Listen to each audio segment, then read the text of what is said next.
Sir dream role అంటూ ఏమన్నా ఉందా మీకు? అలా ఏం లేదండి.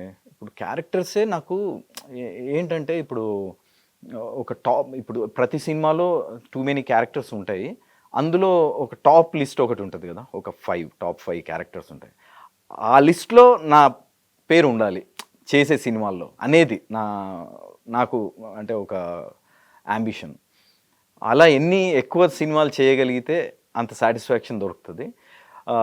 మేబీ 'అర్జున్ చక్రవర్తి' సినిమా తర్వాత డైరెక్టర్స్ చూసిన వాళ్ళు గానీ, దయానంద్ ఇలా అంటే ఒక హెవీ క్యారెక్టరు, ఇంత ఎమోషనల్ క్యారెక్టర్ గానీ, ఒక ఫుల్ లెంగ్త్ క్యారెక్టర్ ఇచ్చినా గూడా తను చేయగలడు, ప్రూవ్ చేసుకోగలడు అనే ఒక కాన్ఫిడెన్స్ ఇండస్ట్రీలో డైరెక్టర్స్‌కి ఇస్తదని ఎక్స్‌పెక్ట్ జేస్తున్నాను. అది వచ్చి దీని ద్వారా ఇంకా మంచి క్యారెక్టర్స్ చేయగలిగే అవకాశం వస్తుందని జెప్పి ఎక్స్‌పెక్ట్ జేస్తున్నాను.